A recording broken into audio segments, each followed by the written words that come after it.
नमस्कार, आप देख रहे हैं सी न्यूज भारत और मैं हूं आपके साथ ज्योति श्रीवास्तव। वक्त हो गया है न्यूज बुलेटिन का, जिसमें हम जानेंगे कि कहां एक एक कर 3 सड़क दुर्घटनाओं से मंगलवार की सुबह हादसों की सुबह साबित हुई। आगे देखेंगे कहां विद्यालय का उद्घाटन समारोह हुआ संपन्न।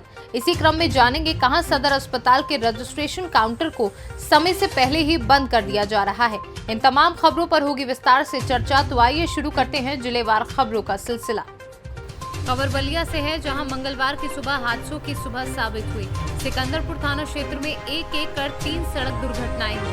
क्षेत्र के 15 स्थित एसआर पेट्रोल पंप के सामने करीब 9 बजे हुई, जहां सीमेंट लदा तेज रफ्तार ट्रक विद्युत पोल से टकराकर एक स्कूटी सवार को अपनी जद में ले लिया। इसमें युवक गंभीर रूप से घायल हो गया, जिसका इलाज जारी है। वहीं सिवान कला गांव के करीब पुलिया से टकराकर बाइक सवार 2 लोगों में से एक की मौत हो गई है और दूसरा जिला अस्पताल में भर्ती है। वहीं रोडवेज बस ने मारी कार को टक्कर। तितौली गांव के समीप बारात से कार से आ रहे 5 लोगों में से एक की मौत हो गई और 4 लोग जिला चिकित्सालय के लिए रेफर हो गए। मैं आपका रवि राय कहाँ के रहने वाले हैं? 15 से। यहाँ पे कैसे क्या दुर्घटना हो गई? अभी पेट्रोल पंप से पेट्रोल भरा करके और लेके जा रहे थे। थोड़ी सी देखने में दिशा समझ में नहीं आया इनको, और ट्रक इधर से आ रही थी बलिया की तरफ। ट्रक में इनको तो किस चीज़ में टक्कर हुई थी? क्या हुआ था? ट्रक से। और क्या था साथ? किसके क्या था? क्या किससे सवारी दूसरी थी? ट्रक के सामने कौन आ स्कूटी से ये जा रहे थे, ये गोरखपुर से बलिया जा रहे थे।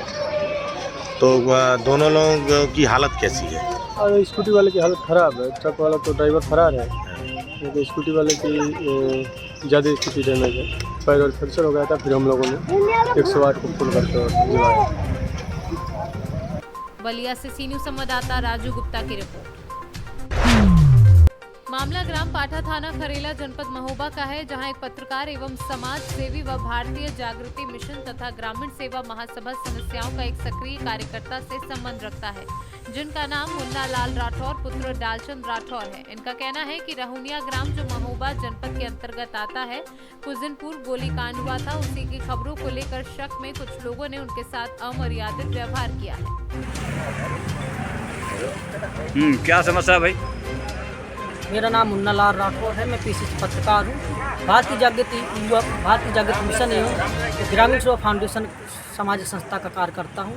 मैं बारे में सामाजिक मुद्दे उठाता रहता हूँ और मैंने आप थाने में एक तहरीर दी है। किस बात पर? आज सुबह में था, सो रहा था सुबह के टाइम में, तो मेरे घर में 2 दबंग व्यक्ति घुसे। जब मैं सो रहा था तो उन दबंग व्यक्ति ने मुझे मारपीट की। जब मैंने विरोध किया, गंदी भद्दी गालियाँ दी। सोते वक्त मुझे मारा, मैं अचानक भड़बड़ाया जब मुझे मार रहे थे। इसके बाद मुझे घर से बाहर निकाला, घर से बाहर निकाल के ले गए। फिर मुझे चौपाल में ले गए। चौपाल में जाकर मुझे गंदी बातें गालियाँ दी, जाते सूचक शब्दों का प्रयोग किया, बुरी गालियाँ दी जो मैं नहीं बोल सकता हूँ। तो आपने एसओ साहब को अवगत करा दिया? मैंने इस चीज़ को एसओ साहब को अवगत करा दिया और उन्होंने धमकियाँ भी दी। उन्होंने मुझे ये भी कहा कि आपने ये न्यूज़ प्रकाशित की थी। तो अभी हाल में एसओ साहब ने आपको आश्वासन दिया कुछ? एसओ साहब द्वारा आश्वासन दिया गया है और दबंग व्यक्ति ने मुझे ये भी कहा है उनके साथ कार्रवाई होगी। हाँ, पूर्ण कार्रवाई का आश्वासन दिया गया। दबंग व्यक्ति द्वारा मुझे बराबर कहा जा रहा है, हर चौराहे मुझे गंदी गालियाँ दी और उन्होंने ये भी कहा कि साले अगर आप कंप्लेन देते हो तो जान से मार देंगे, तुम गांव में नहीं रह पाएंगे। और दबंग व्यक्ति द्वारा कहा गया था। अभी बिहार में एक घटना घटित हुई थी दिहुनिया गाँव में, तो फायरिंग हुई थी जिसमें 7 लोग घायल हुए थे, जिसको लेकर पत्रकार साथियों ने न्यूज को प्रकाशित किया था। इस न्यूज को लेकर झगड़ा हुआ है। आपने तो नहीं किया?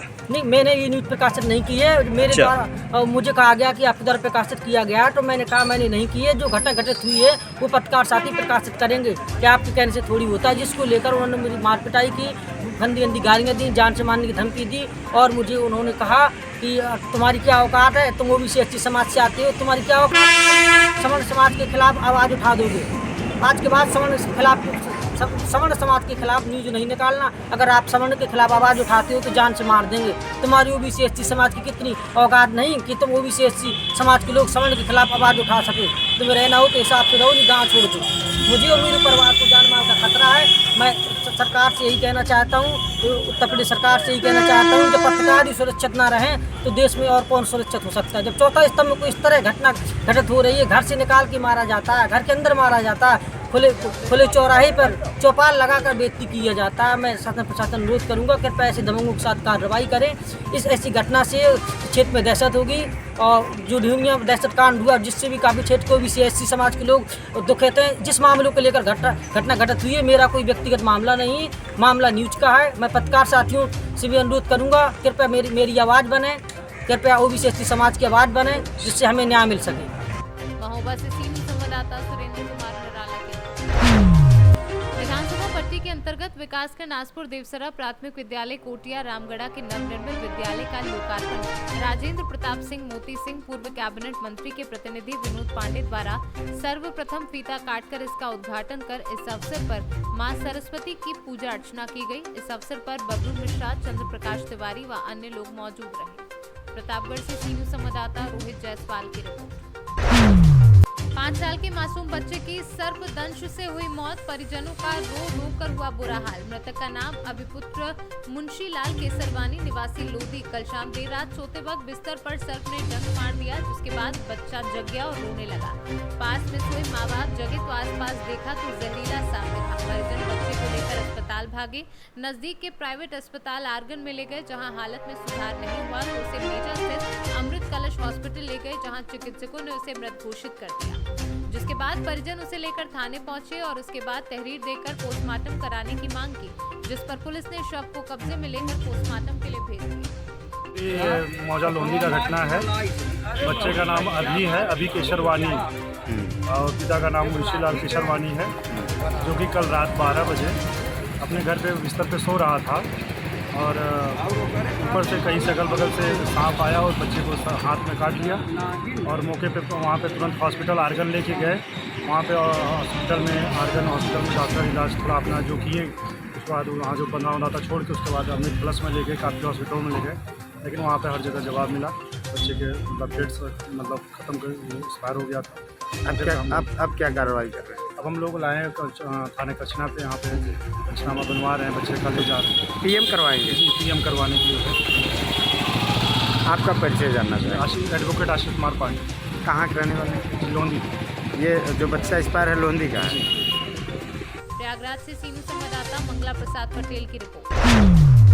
रोहतास जिले के सासाराम सदर अस्पताल में आज मरीजों ने अस्पताल प्रबंधन पर लापरवाही का आरोप लगाया है। इलाज कराने आए मरीजों का कहना है कि सदर अस्पताल के रजिस्ट्रेशन काउंटर को समय से पूर्व ही बंद कर दिया जा रहा है। ग्रामीण क्षेत्र से आए मरीजों ने सुबह से लाइन लगने के बाद भी उन लोगों को रजिस्ट्रेशन पंजी नहीं मिल पा रही है, जिनका समय सुबह 8 बजे से लेकर दोपहर 1:30 बजे तक है, लेकिन रजिस्ट्रेशन काउंटर का दोपहर 1:30 बजे से पहले ही बंद किया जा रहा है। इसके अलावा अस्पताल में ड्यूटी पर तैनात डॉक्टर भी ड्यूटी 2 बजे की जगह 1:30 बजे तक ही करते हैं। हम सदर अस्पताल सासाराम किस लिए है? हम रोगी पेशेंट हैं, हम दिखाने के लिए आए हैं। अच्छा, देखा है यहाँ? हाँ, नहीं पर्चियाँ नहीं मिल रहा, काउंटर बंद कर दिया। 2 बजे तक कटता है ना, 1:30 बजे बंद कर दिया। मनमानी ये लोग काम कर रहा है, सरकारी कोई ध्यान नहीं है। कब से लाइन लगे थे? और हमारे 1 घंटा हो गया भैया। 1 घंटा से लाइन लगे थे? चल रहा था, क्या आप लोग पर्ची नहीं रहा? धीरे धीरे चला रहे थे, धीरे धीरे चला रहे थे। अच्छा, 2 बजे बंद करना है, 1:30 बजे बंद कर दिया। अच्छा, तो बताइए मनमानी है कि नहीं यहाँ? मैंने धीरे धीरे काट रहे थे? हाँ, धीरे धीरे काट रहे थे। भीड़ होने के बाद भी धीरे धीरे काट हाँ, रहे थे? भीड़ होने के बाद भी धीरे धीरे कर रहा था। अब पुरुष का एक ही काउंटर है, और पुरुष का एक ही। कहाँ से आए हैं? हम आए हैं खैरा ही, नोखा से 20 किलोमीटर दूरी है, वहाँ से हम आए हैं। क्या नाम है आपका? मेरा उपेंद्र प्रसाद नाम है। क्या दिखाना था? हमारा BP और शुगर। कहाँ आई हैं? सरकारी में किस लिए आई हैं? दवाई कराए। कब से नंबर लगी थी? 11:30 बजे। 11:30 बजे से नंबर लगी। क्या आपको पुर्जा मिला? नहीं, क्या बोल रहे हैं लोग? अब हमनी का हो गया रह जाता है। काहे कब से कट रहा था? धीरे धीरे कट रहा था। क्या नाम हुआ? क्या नाम हुआ? सदर में था। कहाँ से आई हैं? बीबी। कहाँ से आई हैं? सेमरी से। सेमरी दवाई खाती, बुखार आता देह में दर्द का। कहाँ? सदर हॉस्पिटल में दवा मिला था? पुर्जा उर्जा मिला वाले? क्या है? क्या बोला जाता? 11 बजे का लगल बन जाता था, बंद हो गई। 11 बजे से लगल बंद हो गए, पुर्जा ना मिला वाले। क्या नंबर आओ? कहाँ से आई? रोहतास से सीनियर संवाददाता पंकज कुमार की रिपोर्ट। फिलहाल इस बुलेटिन में बस इतना ही। देश दुनिया की बाकी खबरों के लिए आप देखते रहिए सी न्यूज़ भारत।